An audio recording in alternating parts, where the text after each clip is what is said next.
Hello everyone. Welcome to the Spirit Lounge podcast with me, David. And me, Glenda. And we are psychic mediums from both sides of the pond. I'm in Australia. And I'm in the UK. And we're joining forces to discuss and talk about the world of psychics, mediumship, and all things spiritual. We might even throw some random life topics in there too. So come with us now on our podcast journey. Let's see what's happening in the Spirit Lounge for today's episode. Hello, listeners, and welcome to Spirit Lounge this week. We have a special guest on with us this week, but firstly, I would like to say thank you for listening and thank you for downloading and supporting us. I want to say hello to my co-host David over in the UK. How are you, David? I'm all right. How are you? Good. And we have our special guest here, Dominic Boag, over from the UK. Actually, he's in the US, in Boston. And Dominic is my mentor, very, very special to me. So welcome, Dominic. Thank you very much, Glenda. Thank you so much for having me. And thank you, David, for jumping on as well. So thank you. Right, thank you. Well, just to introduce Dominic to the Spirit Lounge today. So Dominic is a Scottish psychic medium, one of the UK's youngest, most successful mediums. And whilst most teenagers are busy with school, exams, socialising and fighting with their parents, life is very different for Dominic. 2006 saw Dominic's first experience with the unseen world and what would unfold on his journey to becoming one of the most successful and youngest mediums to date. Before 21, Dominic had opened his own spiritual centre, toured America, and has sold out shows across the UK. Today, Dominic spends up to 6 months of the year in America, travelling from state to state using his beautiful gift to help heal others. Dominic has spent more than half his human life talking to spirit. He worked extensively around the UK and in the USA and is known as the boy next door with an incredible spirit, for how strongly connected he is to the spirit world. He is well known for taking on the characteristics and personalities of spirit communicators, and the detail in his evidence is outstanding. As an international teacher, Dominic has a great passion for helping others on their journey to develop their own mediumship, with the unique techniques he uses throughout his mediumship. Registered blind, he brings a fresh and vibrant modern form of mediumship to the spiritual movement. And he is a published author of his book, The Voice of Spirit, available on Amazon. So again, welcome, Dominic, to the Spirit Lounge today. Yeah. Thanks for making me feel so old listening to all of that, David. But it's a very, very great to be here. It really is. And it's interesting everywhere, yourselves as mediums, wherever you go, there's always an introduction or a blog or a bio. And when you sit and listen to what you've done in the small time that you've been on this planet, you think, God, am I getting old quick? Or am I just doing what I do? So thanks for reminding me, David, that I've done a lot and I'm getting old. I need to make sure I've not got any grey hairs. Aren't we all? But no, it's my pleasure to be here and spend this time with you both. So thank you so much for having me. Welcome, Dominic. And I would love for you to start wherever you would like to start. Would you like to tell us a little bit about your journey, or where would you like to start? Well, there's always a beginning somewhere, isn't there? And I guess you could say, like every fairy tale, every movie that's first created, every biography, there's always a beginning in a story. And sometimes going back to the beginning leads us into where we're going next. And I always, find it a little bit cringeworthy and boring talking about myself. But again, that's the nature of what we do in interviews. But like you said, David, mediumship for me at a very young age became a huge part of my life. I always joke and I always say, especially to my students, I didn't jump out my bed one day and decide, you know what, I want to talk to dead people. I had no interest, nor did I actually know that mediumship was actually a thing, to be very fair. So mediumship unfolded, unfortunately, very tragically for me, and that was through the loss of my father. And the same evening that the police had came to say that my dad had been found passed away, I had an experience with him that basically changed my life and started to shape me or turn me into the medium that I am today. And it was very, very surreal, very, very clear, from the feelings, from hearing, from seeing him just appear in my bedroom. It was almost like the cops didn't actually come to the house and that actually my dad was still in the house. That's how real it was. So that really opened me up. That was my first experience of life after death and what a spirit was. You know, when we are in this life, we hear things like the spirits and, you know, your soul and the incarnate, the discarnate, and no, Glenda, not the spirits like we drink. But you know, it really was my first experience of, holy cow, that's what the hell is this? So Dominic was starting to unfold, also going through puberty, just really and heightened my whole unfoldment, I guess, if you want to say. And I like to call it my awakening. But I kept it to myself. I didn't really want to, you know, run downstairs and tell my grieving mother, who's just been told that her husband has been found passed away, that actually I just spoke to Dad and he's upstairs. So I kind of kept it to myself. But like you said, David, in the bio, you know, when my friends in school were going around to each other's houses to play computer games or to go out hanging about the streets with friends, I wasn't. I then started to go to a spiritualist church back home a few months later, and I then started sitting in a development circle. And I actually done that for 3 evenings a week. At the age of 16. So whilst all my friends are out there having fun and going wild, I was sitting with, you know, older people. I was sitting with people like 60 and above, learning to understand what was going on with my mediumship. So that's how it really all began, to be honest. And Dominic, at Wow. that age, when you obviously, you know, part of we'd like to think part of our childhood would be getting involved with kids and out playing and playing games or whatever. So to have that opposite experience almost, did you ever feel isolated in any part of that or any part of your development? Not really, because I did try to have a balance. You know, bear in mind at 16 I was obviously still in school as well. So at that point I was still navigating through exams and then leading into going into my higher standard grades or the GSEs. So I was navigating through going to the spiritualist church and then trying to keep a separate life of Dominic the crazy medium and then Dominic the schoolboy and having friends. And I didn't tell a lot of people what was going on. But the interesting thing, as you say, feeling isolated, I was more psychic before I became a medium, so I naturally Yeah. could just tell things and know things. So, for example, you know, if my friend Nicola would call and say, "Are you coming out on Friday night?" I say, "Yeah, sure, I'm coming out Friday." I says, "Oh, but Louise isn't coming out." And Nicola would say, "Oh, how do you know?" Says, I don't know, didn't you say she had a migraine or something? And Nicholas say, no, I've not spoke to Louise. Cut a long story short, after a few text messages, calls, Louise pops in like, yeah, guys, I'm not coming out on Friday. I have a migraine. And I was just like, why didn't someone tell me this? So I was just trying to dismiss it, but I was very intuitive with things going on within my circle that eventually had my friends looking at me like, what is going on?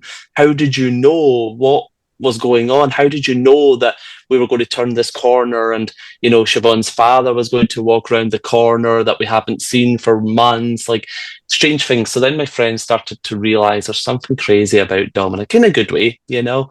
But I had lots of acquaintances, but I kept my friends very minimal, which kept me safe and feeling safe in my unfoldment and my vulnerability to then eventually, a few years later, to actually tell my friends where I was actually going on a Monday night, a Tuesday night, and a Thursday night. So yeah, I did isolate, but not dramatically, which, you know, I'm very fortunate for. Yeah. Okay. Wow. And with with you opening up psychically first, did you, how can I say this? Do you feel that we are all psychic, or do you think that we're all intuitive and not everyone is psychic? Oh, I believe we're all psychic. You know, I think intuitively we're all connected through the soul, really, aren't we? So we all have that little incline, if you want to. We all have that psyche built within us. Some people call it empathy, which I really disdain that Right. word. I think empathy is just being a human being, if I'm truly honest. But yeah, I think we're all psychic, to be truly honest. And for me, being psychic is very, very easy and very simple for us naturally if we choose and if we allow ourselves to just be human and have that experience with each other. You know yourself, Glenda, as a mother, you hear a lot of mother's instinct. You know, you will feel if your daughter's not 100%, you've got that inclination. So do we go into that's a mother's instinct, or is that being psychic and intuitive? Well, it's probably a mixture of both to a degree. So yeah, I think it's in our DNA. I think it's part of our consciousness. It's part of who we are as living souls, that we're all a little bit psychic or psychotic, whatever you really want to say. Oh, absolutely. And with your unfoldment, being, so young, do you, and now in your 30s, your Oh, thank you 30s now, very aren't you, much. Dominic? Yes, I I am. just I'm 33. I'll That be is it, perfect. Glenda. 34 this year, 34. Do you still keep your group small? I do. I really do. And again, when you travel the world extensively, if I do, you meet a lot of people, and these people come into your life, and they become friends. You see, they become friends. They become people that you build a relationship with.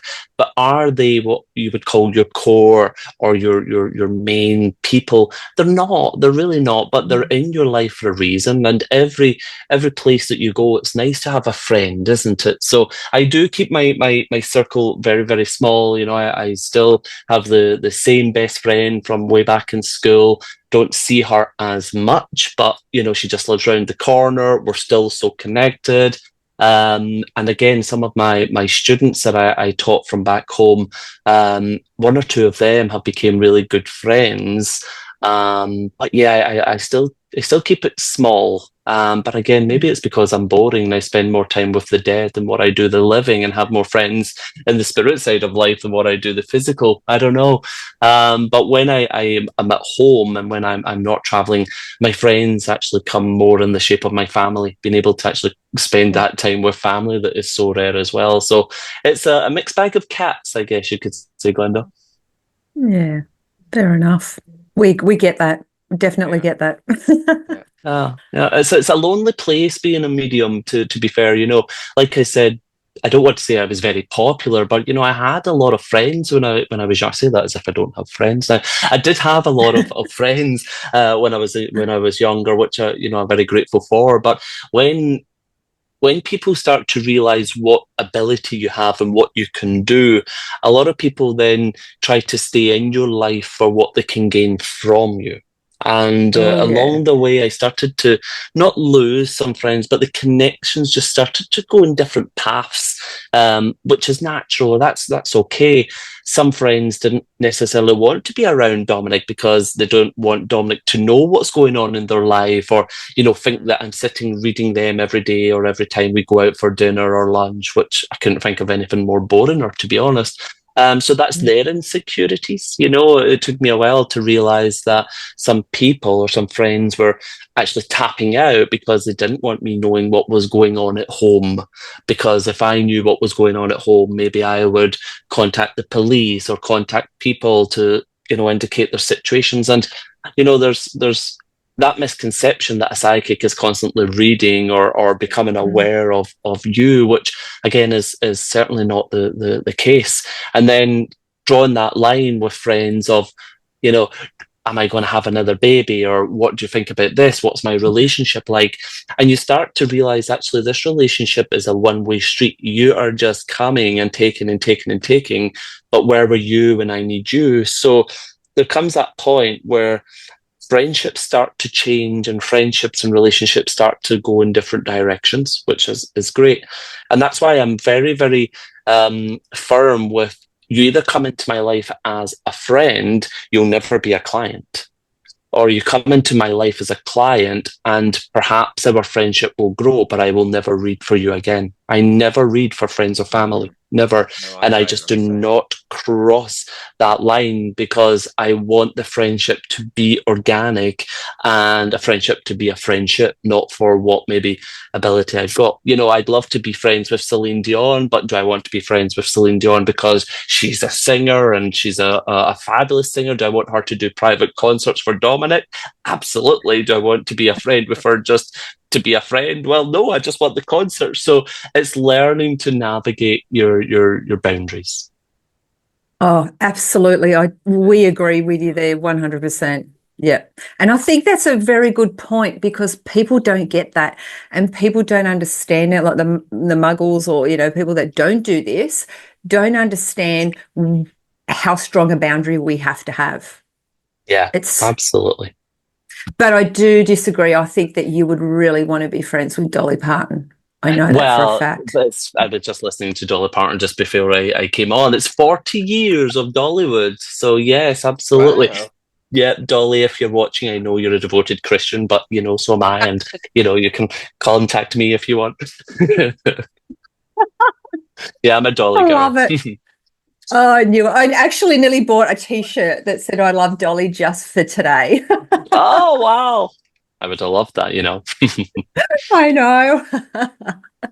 Oh, I love it. So, Dominic, you spent nearly half the year in the US, UK. What is the difference like with the people or the mediumship? Like, is it different? How does it go with the different approaches with mediumship with the US students and, you know, the UK Scottish students? How is it different? It's different. It's different everywhere. You know, in Britain, we've been very spoiled with really incredible mediums from the past. You know, we've had really good teachers, really good mediums, but also it's been very not mainstream, but, you know, there's a lot of spiritualist churches, so it's been really accessible for education. Whereas in the States, it's I don't know. There's a difference in a sense of the purpose of the mediumship. You know, the mediumship in the UK is all evidence based, which is needed. We need evidence. We cannot just say to someone, "I'm communicating with your son," and hope that they will trust and believe you. We need to have the evidence that can validate. Well, if you're a stranger, how did you know that my son's name was Kirk and that he passed away at 19, etc.? Whereas in the States, it's very, without being rude, it really just comes down to poor education. It's very, very generic, and it's very wishy-washy in a sense. So they're more about the message. And even in the spiritualist churches in the States, you know, the medium will go direct to a person in the audience and say, "I have your son in the spirit world, and he's holding a candle and he's shining bright for you, and don't worry about him. He knows you love him." And the person receiving doesn't communicate. They're not allowed to say yes, no. And, you know, we don't know if the person has a son in the spirit world or not, but they're given that information anyway. So when people like myself in Britain come over, we're, in a sense, trying to re-educate them in a sense. Well, number one, do you have a son in the spirit world? No, I don't. So as a medium, where are you communicating with? Where is your information coming from? And we have to question that. So from my perspective, there is very poor mediumship in the States. And again, it only comes down to education. So we're just trying to really build that education, build that standard. And there's a light bulb moment, I guess. You know, I've been teaching in the States now since I was 19, and there's a light bulb moment when, you know, an American audience or American students come and see mediumship that maybe I do, and you see them going, and their mouth wide open, their eyes like, "How did you get her name?" Or "How did you know that they lived in that street?" Or "How did you get that?" And it's like, it's not that I got it, it's I was given it. And again, it's just trying to say to them, yeah, you've got that beautiful message and what you're saying sounds so beautiful, but who is actually giving you that information? Where is that information coming from?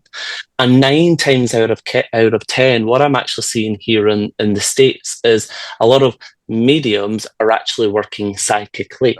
So they're stepping in and they're working psychically, but they don't actually have an intelligence, hence why the information is very generic. Whereas in the UK, I guess you could say spread out in the UK, but I will just say in Scotland at the moment, because that's where I'm from, you need to be able to give your recipient or your client or your audience member good detailed information to validate who you're claiming to communicate with.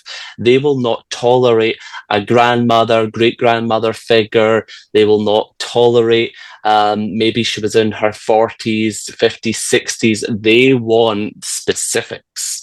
And that's because we have been so blessed with really good mediums that have had that standard. So that's kind of the difference, if that makes sense. Yeah. Oh, absolutely. Yeah. We were actually talking about that, weren't we, David? We were talking about that, how we watch a lot of dems on lives and stuff like that, and a lot of the Americans go psychically. You can see the difference. And again, it's you can tell them there's no intention of them doing that. They do not deliberately set out to do that. It really just comes down to the education. And one thing that I do love about the Americans is they are eager to learn. So hats off or kudos to them. But again, we have to be firm and say, okay, I get your passion and I get what you're doing, but now I need you to look at it from this perspective. Because if we don't be firm, and if we just go, oh, that's nice, that's beautiful, then it then starts to go into a very dangerous place of, maybe a grieving mother who is on the brink of maybe taking her own life to join her child in the spirit world. And if she's going to come across someone who read a book or watched a YouTube video or took a 6-week course and now think they're a medium and starts to give misconcepted information, then it's very damaging, it's very dangerous, you see. So we have to make sure when we are doing things like this, just on this podcast, education, knowledge, there's a true saying that knowledge is power, and I think there's something very special in that. Yeah. Absolutely. And that's what both me and Glenda are like, whether we're teaching together or separately, we are very much about, we can read all day long, but also about the education, making sure people are getting I guess, I don't want to say the honest truth, but from our perspective at least. Because whatever we say is just an opinion, but again, we want to make sure we give the right information as well. So with that said, Dominic, when you are teaching, is there a particular topic or subject which is a must that you will always teach that and you're passionate about? So for example, for me, with the mechanics of mediumship aside, I'm very passionate about always teaching the ethics that go with the job, because I think sometimes we do see, if being honest, not everyone has those ethics when they're working. So is there a subject that you're always passionate about that's always included in your teachings? Ethics is very good to touch on. And, someone recently, I was on another podcast with a lady, Nancy, and she finished off with a question of what makes a good medium. And my answer to that is a decent human being. You see, and ethics for me, we and I love what you're saying. We shouldn't need to be taught ethics. That should come natural. Someone who is working with integrity should know ethics. And one thing I will say is, someone that's truly working with the spirit world, they will have natural ethics as well. So then we cross over to, well, if people aren't working ethnically, what and who are they working with? Probably an ego or probably nothing, which is fine. So yes, definitely, naturally, as teachers, ethics will be installed throughout our teaching process, wouldn't it? But one of the things that I'm very boring, to be honest, I stay in my lane. I admire all these people who, become mediums, and they're all all singing, all dancing, all glitter balls of what they can teach. But I'm very, stick to what I know, which is mental mediumship, which is demonstrating mediumship and helping people with their private readings. And again, one of the biggest focuses is context, the evidence. Yes, we need evidence, but is mediumship a fact-finding mission or a treasure hunt? No, it's not. It's not. We have to understand what the value of someone's evidence is, and that's something that I really like to teach. Trying to help people get to a place of, this is a comfortable place for me to work with you as a private reading. That's the evidence to validate this is your father in the spirit world. Now let's have his conversation. So in a sense, I'm bringing a different spin to it as well. But one of the greatest things that I really teach, and Glenda will probably validate this, is I have been saying for so many years we've been doing mediumship terribly wrong because it was all pretense. Your father's in the spirit world. He had a heart attack. He was a fireman. His name was James. And it was all he was. And then at the end, please take his love and his blessings and know that he's still very much around you. But we as mediums and spiritualists, we preach that there's life after death. So where within that whole communication was there evidence of his survival? Well, there wasn't. There was evidence that he once existed. His name was James. He was a fireman. He did have a heart attack. So I teach my students, let's have evidence of the here and now. Let's have evidence that he or she in the spirit world can say, since I have passed, I've seen my daughter become a mother herself. Since I've passed, I've seen my daughter have her trip in Hawaii. So we need to get that balance of, here's the evidence to validate who I'm communicating with, who no longer walks this physical earth with us, a physical body. But here is also evidence to show they're still here in the now. And what I mean by that, even yesterday, last night, when I was demonstrating here in Boston, I had finished a contact with one of the ladies in the audience at the back of the auditorium. And it was her niece that was in the spirit world. And just as I finished, I says to the lady, your niece just wants me to say to you, Tinkerbell. And I will just leave that because I knew I was finished. But she just says to me, just quickly tell her Tinkerbell. And she gasped and she had her moment, and that was okay. But she came up to me at the end. She says, that was beautiful. That was my niece. And, A, B, C, and D.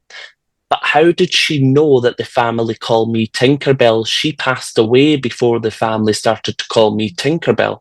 So she couldn't understand how her niece in the spirit world could know a piece of information that had happened after she passed. And to say to her, well, isn't that beautiful validation that shows your niece is still here in the present moment, knowing that now your family call you Tinkerbell? And you could just see that the tear just trickle down her eye. She says, that tells me she's still with us. And that's what that's what it's all about. We preach, there's life after death, but have we truly been seeing mediumship from the past giving us reason to really believe that there's life after death, or has it always just been in the pretense? So that, David, on the question, that's something that I really teach, is let's have a beautiful balance of life and the pretense of life before that validates who we communicate with. But here's the evidence to show they're still with us as well. And it could be anything from yesterday, or if they've been in the spirit world 20 years, that's 20 years of life they've been here watching. So there's got to be beautiful conversations in there also. Yeah, no, I'd absolutely agree. Definitely. That's what I try to strive to do. Don't always work, but that's what we try. Hey, it doesn't always work, does it? But that's the beauty of it. but it is that proof. It's trying to give that they are here now, watching over you, watching what you're doing. And I think that's very, very. That's what I want to hear. If I'm going for a reading, I want my 5 bits of information. Who have you got? Okay, yep, you've got my mum. Now, prove to me that she's with me every day. Mm-hmm. That's what I want to know. I already know who she is. Tell me what she sees that's going on in my life. That's important. And I'm always conscious about that. And I think that Drill Sergeant Dominic really drilled me with that in my teachings. It was always, so important. And I like to have people feel like that their loved one is with them, and that's so important. And you do that with your work all the time, Dominic. Like, you make people, they cannot discourage it that their loved one is not speaking to you or feeling you. So on that, with you losing some of your vision or a lot of your vision, your other senses have heightened. Can you speak a little bit about that? Yeah, absolutely. So for me, that had changed my mediumship and Dominic as a person, of course. But when I was first developed, I was very clairvoyant, so I could see the spirits. If I looked out into an auditorium or whatever, I could see the spirits standing beside their people very, very clear. So I was so, I guess you could say, cocky, like the lady with the blue shirt. I could see this man, and I could describe what he looked like. And I was so confident, I was comfortable in my mediumship. But then things started to change with my physical vision, which really prevented me or limited me then being able to look out to a physical audience and no longer see the audience, never mind the bloody spirit world. So I went into a deep depression for a period of time, sulking, why me? Why is this happening? And just really trying to come to terms with what was going on with Dominic, not Dominic the medium, Dominic. And that's something that a lot of students need to allow themselves to be as well. Don't try to be so spiritual and holy. Be a human being and merit that human life. And I just kept getting pushed back to my mediumship, even though I took some time away in that depression. And when I put my big boy pants on and, when I went back to it, I said to the spirit world, if we're going to work together, if we're going to continue this team, then we need to work differently. And if I'm going to stand feeling very vulnerable and not able to see you anymore, then I need to be able to hear you. I need you to give me your name, tell me this, or tell me this and show me this. Like, I then started to say to them, is it possible for us to work in this new way? And that's when my clairaudience really started to work. So as that whole saying goes, when one sense changes, then the others in heighten. If one sense is deprived, then the others will strive. And it's very, very true. My clairaudience had magnified, if you want to say, but also so did my clairsentient. So did my feeling and my sensing of the spirit. So it really changed, and I had to navigate that. It was almost like developing mediumship all over again because it was all new. So it was almost like going back to kindergarten with the spirit world and trying to navigate it. And I had to rebuild my confidence. I had to rebuild my confidence of standing sometimes in front of 20 people to maybe 300 people and stand in my power and say, friends, are you there? Are you there? Come close.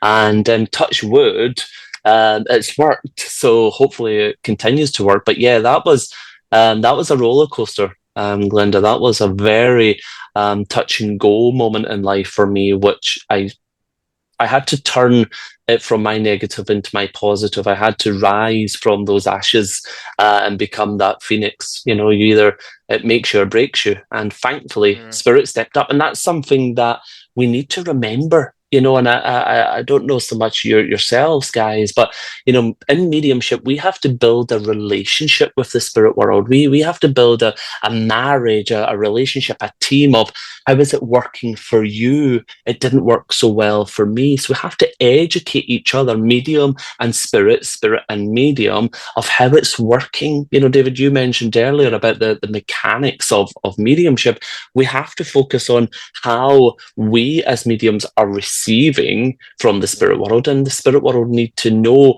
is it working? Are we doing okay? So I had to rebuild that relationship with them. Yeah, it's you answered all the questions I had written down to ask you, and I I'm said to psychic. David, I said to David, we won't even have to ask Dominic any questions because he's going to know exactly what we're going to ask. Like, you answer them without even, asking, but that, that was one of my questions, is how important do you think the relationship needs to be with the spirit world? Because so many people do a weekend course or a course here and there, and they're out doing professional readings, and it's like, you can't do that. No, it's something. This is how important it is. Well, it comes down to, again, integrity, doesn't it? And sometimes I always say to myself, how do they sleep at night? But again, that's their journey, and that's not for me to discredit or whatever. But for me, I always say to my students, isn't it a shame? And if we're truly honest mediums and human beings, then we will all fall into this. But isn't it a shame that we only go to the spirit world when it's time to give a reading or give a demonstration? You see, how often do we, maybe when we're not working and not doing any readings or demonstration, maybe we're on vacation, or how often do we really check in with the spirit world and say, how is it going for you? What should I do different for you? Can you help me with this? We don't do it enough. And that's what I always say to students, build that relationship. Don't be an user and abuser of just going to the spirit when it's time to perform. Build that relationship. Glenda, would you just go to your beautiful husband just when you want money? Like, okay, right, time for the money. Give me the money. Give me the money. Or have you built that marriage and that relationship? Sometimes when the money's dried up or when there's no money, well, there's the compromises. We have to remember that, unfortunately, with the spirit world may just have lost their physical body or their physical voice, but they're still a human being, and they still need to be treated with integrity, not used and abused. Oh, 100% agree. And I'm always like, before, I remember before I used to start my sessions, and I'd sit in the power, and Dominic had come along. There was no more sitting in the power for Glenda. It's like, go read now. But I always sit with that intention, and I always say a prayer and thank spirit. And at the end, I always thank them for working with me. And I see so many people, like you say, it's just like wham bam, thank you ma'am, next. Yeah. But when do we give gratitude to the spirit world? Because absolutely, they're still living their life, they're still on their journey. Yeah, so they're still human beings. At the end of the day, just because they don't have the physical, does it stop the son being someone's son? Does it stop someone's grandma being their grandma? No, it doesn't. So that's one thing that I try to really hit home with is, stop calling them a vibration, stop calling them a spirit, stop calling them an energy. You've either got a husband in the spirit world or you've not, or you've either got a grandma or not. Don't be grandma energy or husband vibration. Gee Louise, does a grieving wife need to hear that her husband's now became a vibration? No, she doesn't. Yeah. She needs to know that her husband's still Ted, that still farts and leaves his socks at his ass, Absolutely. That's oh my true. Gosh. It's so true. Yeah. So Dom, that's tickled me. Sorry. So Dom, so anyhow, next question. So Dom, I do listen to when you're on it. I listen to We Don't Die with Chandra on a Sunday. Sandra Champlain on a gathering. Yeah. Yes. And you were doing a dem, and you were connecting to. Obviously, you were doing a reading, and you were talking about. I think you're bringing someone through, and you're trying to talk about the faith or the religion that the spirit person had, and you mentioned that I think just symbolically you don't do well with religion when you're receiving it. So my question around that is, I think we hear so much. I've heard a lot people say you can't be a medium if you're not a spiritualist. You can't be a medium if you don't believe in God. You can't be a medium if you're not spiritual, etc., etc. So what are your thoughts on that? Do you believe that we have to have or be religious, shall I say, to have that link to spirit, or to be able to call yourself a spiritualist in order to work with spirit or to be a medium? What are your thoughts on that? Well, my thoughts are very simple. If we switch it, okay, so if people say you cannot be a medium if you're not a spiritualist, and you cannot communicate with spirits if you're not spiritual or a spiritualist, let's flip that for a moment. So if I can't communicate with them, if I don't have that faith or that religion, does that mean then that those in the spirit world can only communicate with a medium if they were a spiritualist or a spiritual person? You see, so there comes a point where we have to say, let's be realistic here. And if we look at what religion truly is, religion is a way of life. Religion is a faith, whether we are looking at Buddhism, whether we are looking at Islam, Catholicism, Judaism, that is a faith that is grown into someone through their path of life. Okay, so that's their way of life. But what we deal with as a medium is a consciousness. And the moment that we are physically born into this physical world, we are born with a consciousness. So whether we grow for 70 years or 80 years physically here, our consciousness is still there with us. And then when our body, physical body dies and the soul evolves into a spirit, that consciousness is still what we're communicating with. So that consciousness doesn't necessarily come with a pattern of who I can communicate with depending on faith or religion. I'm trying to be polite by not using crazy words of what a load of crap, that's almost like saying, that someone can only and should only be, is that really trying to say that someone who is deaf cannot play a piano? I don't think so. That comes down to narrow-minded people. Like I said, I started my development in a spiritualist church. Does that mean I'm a spiritualist? No, it doesn't, but I'm spiritual. You see, and there's a difference, religion for me should never come into depriving someone of love. And for me, that's all that God only knows, whether that be Buddha or Allah or whatever. It's only love. And that's truly what religion should come down to. People's faiths, well, that should be personal to them as well. And all I can say is, with those that I communicate with in the spirit world, and the reason that I communicate with them is to love and to help heal. So if people want to try to restrict the medium by religion or forcing them into a religion, well, that's okay. You can try to restrict the medium, but you will never restrict the spirit. Definitely not. So if people think that there's only one way to communicate with the spirit world, and that's by being a spiritualist, well, that's a shame. Maybe they should go out into the world and have a little bit more education on how to be a human being with a consciousness. It's a great way of putting it. Thank you. Absolutely. And Dominic, what are your thoughts on someone that would like to do this as a profession? Good luck. We only had this discussion about people thinking that, you can make a quick buck and, you can do this just like that. So when is the appropriate time that someone could step out as a professional medium? That's a very good question. And who am I to, say what's the right time and what's the wrong time? Unfortunately, yes, it is very easy now today with social media, where everyone can quickly press the live button and be like, hey, I'm a medium. But for me as a medium, I think allow the spirit world to present the doors to open for you. Allow the spirit world to take you on that journey of now it's the time. And if you are developing properly and working integrity and working with the spirit world, then the adventure itself should be beautiful. Don't focus on the destination. Appreciate the adventure that you have with the spirit world.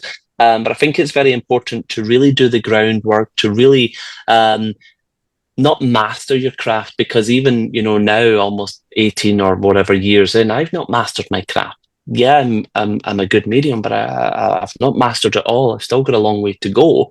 But again, the labels that we are so easy to put on, everyone now, because of Zoom, everyone's now an international medium. Everyone now is, a this or that. When I first developed, in order to be an international medium, you had to have 3 contracts in an international country with a spiritual organization consecutively for 3 years, you see. So again, let's go to a beach and do a reading for someone in Spain and then jump on and call yourself an international medium. It's too easy. It's too easy for people to fall into this trap. And unfortunately, social media for me has become a demon for allowing a platform for people. But it serves its purpose for others. It is what it is. But all I could say for people that do want to do this as a profession, really think about what you are doing and really think about, are you, I don't want to say good enough, but are you receiving from the spirit world enough information that gives you the credibility or the reputation to actually be that medium? You know, for me, Glenda, as you know, and it's in my book, I had no intention of doing this professionally. I had my whole life mapped out. I was going to become a police officer. I was doing it all. And I eventually would have gave up my spiritual practice as a medium because I was then going to join the police.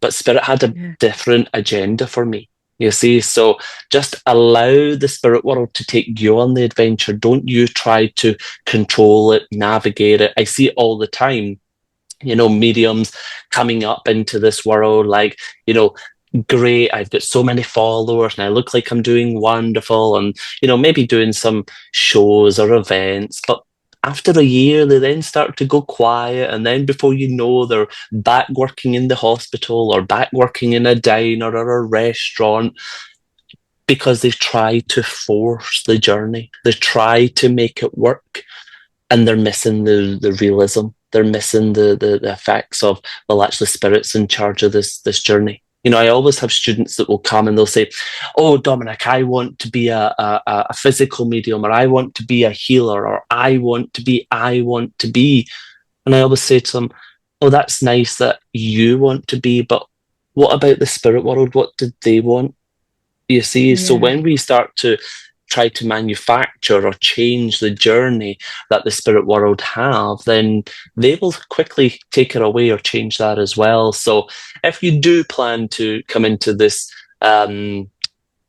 vocation, I guess you could say, because I don't even know if we could call it a profession, but if you do see this as a way of you, as your calling or a way of becoming your livelihood, then really sit and have a good old think of, am I enough? Am I receiving? Am I providing enough to really help, and to then maybe take these people's money or charge money? Because trust me, it's certainly not a good thing just to quickly make an easy buck. You know, I think my whole, you know, not childhood, but my whole younger years of my development, I think I done more free readings and actually paid people to have readings rather than actually charged them for readings. I would be going and doing readings at people's homes or whatever. And, you know, I'd be very lucky if I could afford to have a McDonald's on the way home. So, you know, you've got to put in the work. That's the easiest thing I would say, put in the work.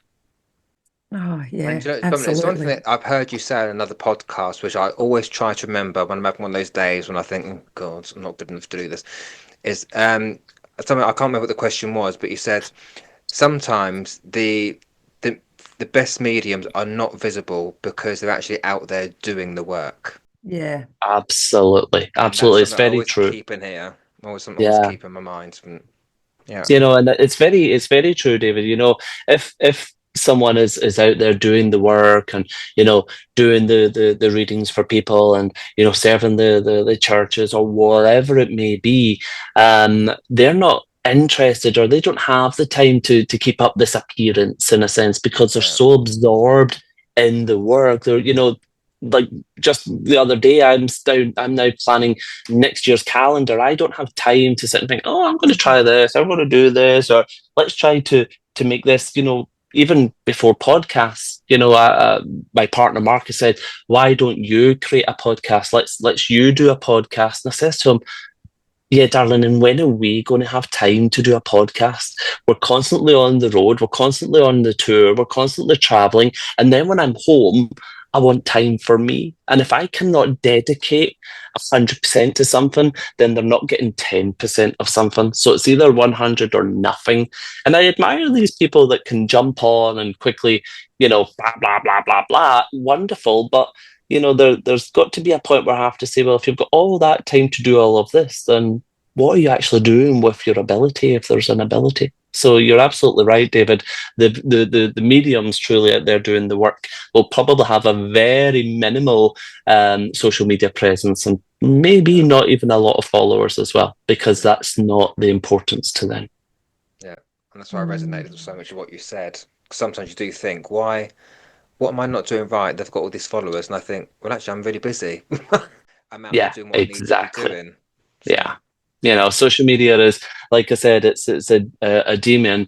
And if we really were to dive into social media, you will actually start to realize that those with all the thousands of followers, when they put posts up, maybe have 2 and 3 comments out of all those thousands of followers. So we have to then start thinking logistically, have we got robots? Have we paid for things? Which, believe it or not, a lot of people did back in the day, just to try to make themselves the stature. And this crazy thing that people now do as well, they actually pay Facebook money to have a blue tick just to be recognized. I know. It's like, you want a blue tick? I'm like, seriously, do you really think you're that important to be celebritized just to?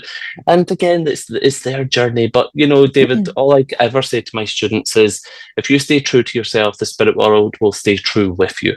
Okay. Yeah. And a true medium will not be around for a year or 2 years. A true medium will be around for a lifetime. I see, and if you look at all the greats that walked before, they had longevity, and that's because they had spirit by their side. Yeah, completely. And what was it like to work with Gordon Smith? Because I love Gordon Smith, but I saw that you work with him. Yeah. It was great. Our paths had never crossed, which was very interesting, and just divine timing. I guess a few years back, I think it was maybe last year, his management had reached out to me to do an event with him and James Van Praagh online, and we just really hit it off and got connected. Now, rather than being a colleague, he's actually a very good friend. He actually just called me just before I was jumping on here, which was funny. I'm like, I'm jumping onto a podcast, I'll call you later. But for me, if we look at Gordon's mediumship, and that's why I talk about, we had so many great mediums. Gordon still to this day blows me away, but he could stand in front of thousands of people and say, okay, I've got Glenda McGregor in the spirit world here, and I know that she's here for her daughter Jennifer, who your mum passed away when you were flying back from New York and you lived in 8th Street. Like, he was just boom, boom, boom. And that's the way mediumship should be. And he was just so connected to spirit. So we hit it off really well. And, in his words, he just keeps saying he sees me as a young version of himself, which is, I don't know if that's a compliment or what, but he's just, he's a man with integrity. He's a true ambassador for spirit, and he's just a decent bloke. He really is. And he's got great stories to tell with the things that he's done with his mediumship. So yeah, feel very lucky, very fortunate to call him not just a dear friend, but as a colleague as well. Absolutely. I've watched his work for quite a few years as well. Yeah. He's amazing. Yeah. Amazing. So I have a couple of quick little questions. I've got 2 important questions. Dominic, tell us one thing about you that people don't know. Surprise us. One thing that people don't know about me. Well, I could put both legs behind my head. I'm very not athletic, flexible, and I don't really know. That's a good question. I've been on television, not as a medium, but as an actor on television commercials. I really don't know, Glenda. That's a good little question. Good. Yeah, never knew that. Very nice. Oh, he might give you a bit of a run, because David was into his gymnastics, so we could have a little bit of a flex off. Not so flexible anymore, my darling. Not at this age. Wow. Can't Well, see that. my great grandparents actually came from the circus. They actually formed a circus back in the UK many years ago. So, yeah, grandparents that were trapeze artists. So I think maybe it's in the DNA Wow, somewhere. must So be. yeah, I guess you There could say you I go. could be the circus clown. Oh, that's amazing. And do you have a go-to comfort food after you do a dem? Oh, well, I'm a kebab guy, but a British kebab. I know kebabs are Kebab. different all over the world, but a good doner kebab, or a hoagie, which is basically doner meat with chips and cheese or fries and cheese. So yeah, I love a good kebab or pizza. I love a good pepperoni pizza is also good as well. And that's the sad thing about being a medium, because you use so much energy that then you go Yeah. straight for food. And Glenda, I think you and I spoke about this many times, sweetie, about the food and how we end up putting on a lot of weight because our diet is terrible. And also, just to throw it in as well, sometimes when I come off stage, you are more likely to find me at the theatre bar having a quick pint of beer to really settle me and bring me back to my human life as well. So, yeah. Well, I have one very important question that I ask all my guests now. Dominic, do you believe that that pineapple belongs on pizza? You know what, sweetie? I've had pineapple served on pizza. I've had pineapple served on barbecue grills and coleslaw. And you know what? I think pineapple has got such an incredible flavor to offer cold and hot that it would be a shame to deny it on a pizza. Just saying.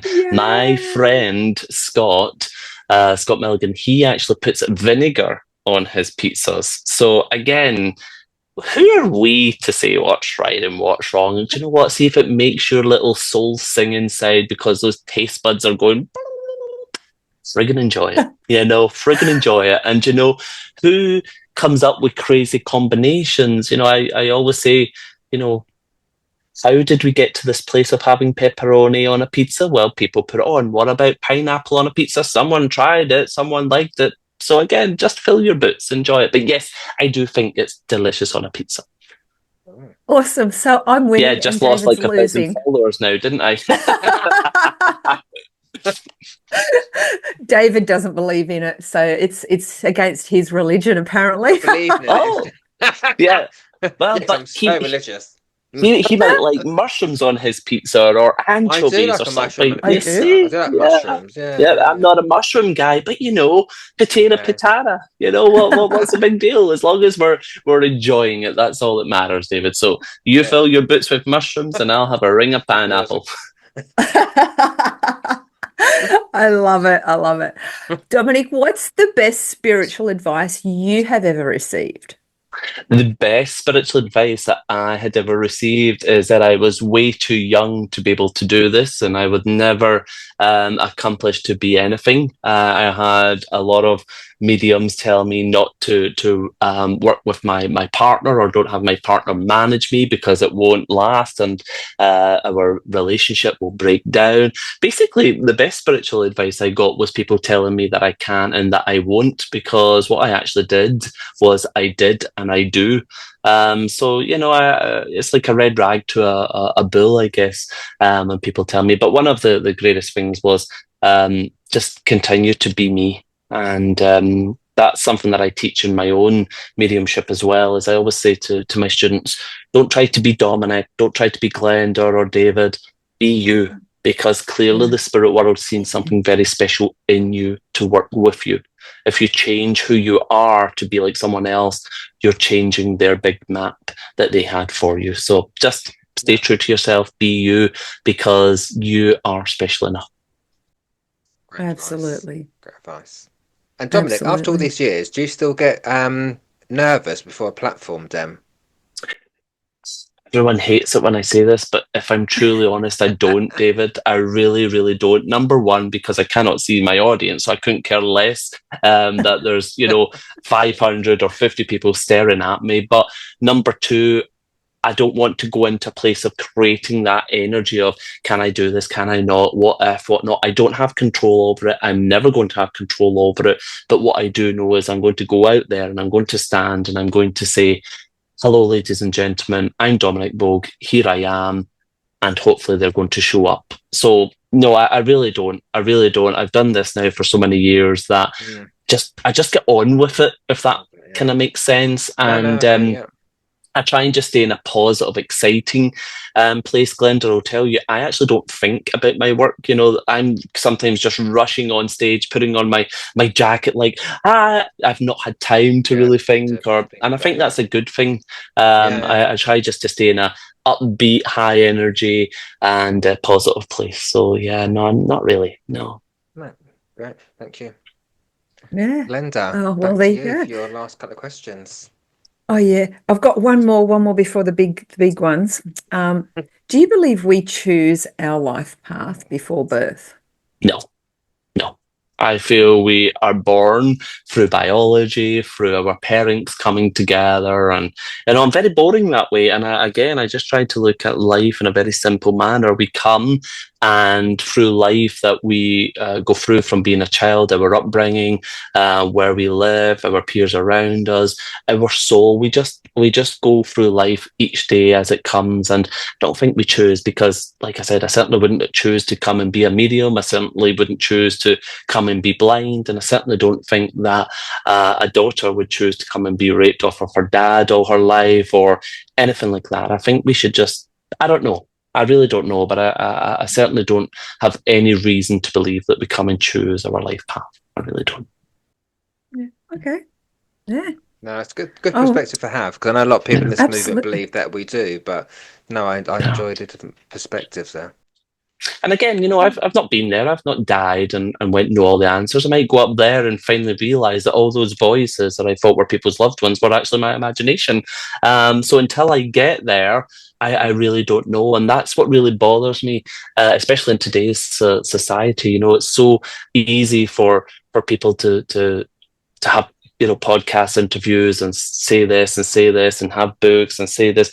And David, you kind of said something earlier. Well, it's just their opinion. It's their experience. It's what maybe they know. But is there a solid truth in what we do in life? No, there's not, because we've not truly been there yet to uncover or discover. And that's the beauty of life. You know, I always say to people, just get on with life. Get on with it. Don't try to overthink it. Don't try to, you know, nail down the Da Vinci Code or whatever. Just be you and friggin' enjoy every moment that you've got, because who knows what's around the corner. Absolutely. Yeah. And I don't delve into that. I know a lot of people do all that past life stuff. I don't want to go backwards. I want to go forward. Yeah, exactly. Well, you know, don't go backwards. You know, we're not going in that direction. Keep moving forward. Absolutely, Glenda. You know, we're not going in that direction. Let's try to stay forward. Yeah, that's it. Oh my gosh. Oh, David, you get to ask the last two questions because they're the big ones. Well, do I? Should we have a drum roll? Don't too excited. What we've got. Okay, so the first question: how has mediumship contributed to your personal growth and healing journey, and what insights or lessons have you gained throughout this work? Well, mediumship itself has really taught me that grief is something that we all have in common, and unfortunately grief is something that we cannot escape. And it's really allowed me to see that the greatest thing of life itself is love, and that love itself cannot die. So again, being able to see someone who is grieving and being able to just create a space for them to feel vulnerable and feel love, to grieve that person that they miss, is something that you and Glenda and our listeners will all have in common. Is we're going to go through grief, and it's okay to grieve. It's okay to mourn, and it's okay to be angry or upset or celebrate. It's a natural thing, like death. You know, it's something that we're all guaranteed, is that we're all going to go through that physical death. And it's made me really appreciate life and what we actually have in front of us, and not to take life for granted.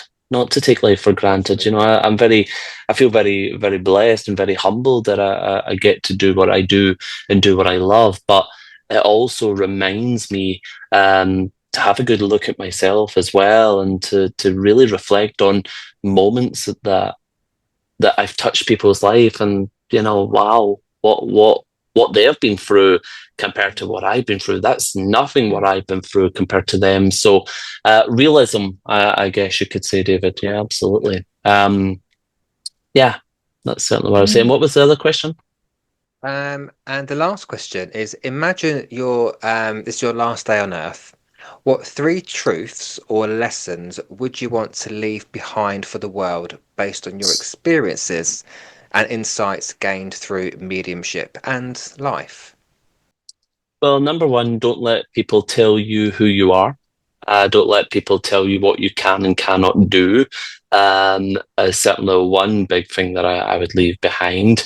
Not to overthink things or worry about things, because it's not fixing it and it's not changing it.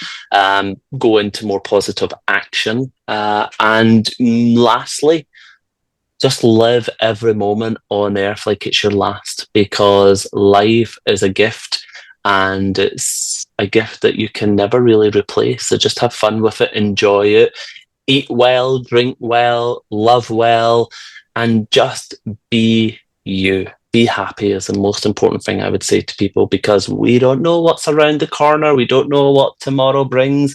Are we ever truly promised tomorrow? No, we're not, but we're here in today. So let's make the most of it. That is Absolutely. beautiful. What a great place to finish. Absolutely. So Apart from one more where does question. Dominic, oh yeah. That's What's it. the No, you're question? asking it. Go ahead. Sorry. Where does Dominic go from here? What's happening in Where Dominic's do I life go now? from here? Now I'm on the spot trying to remember. So I'm here in Portsmouth, New Hampshire, which is on the East Coast. I finish here and then I head back to Boston. Finish in Boston and then I head to Orlando to teach at the Touching Eternity seminar. I finish there and then I head to Vegas. I finish in Vegas and then I head on over to Vancouver in Canada. And then I finish on Canada to then come back to the East Coast here in Boston to then eventually go home to Scotland in the UK. Wow. That's amazing. Yeah, I think I've got another 2 months still to go. Wow. Enjoy the sunshine. Yeah. It's nice. It's great to have sunshine, because not always in Scotland do we have sunshine, but since I've been here, they've been having beautiful weather. So I don't know, maybe it's me, maybe when I'm in Scotland, I take away the sunshine and bring it to America. Who knows? But the weather's great back home apparently as well. So that's good. I'm happy for them. Yeah. Good. And in the meantime, wonderful. Dominic, where can people find you? So social media. Yeah.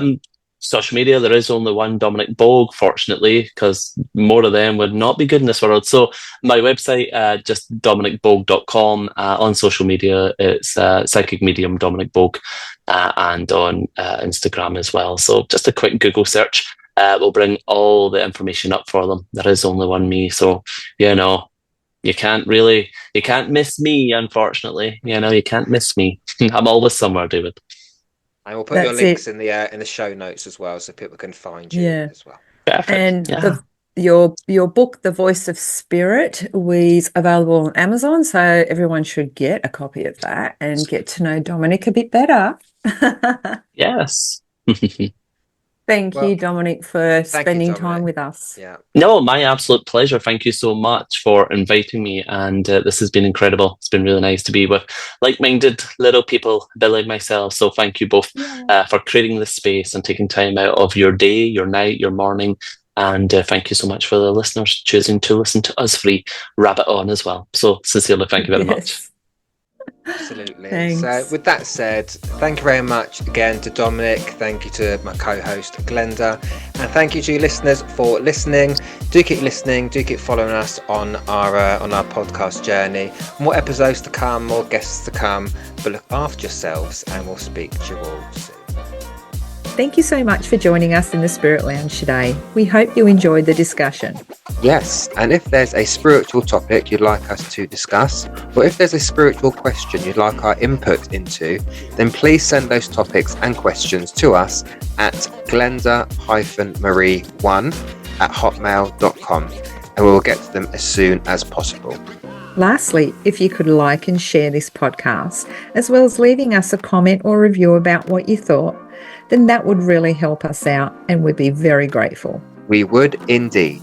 But it's bye from me. And it's bye from me. Join us again soon in the Spirit Lounge.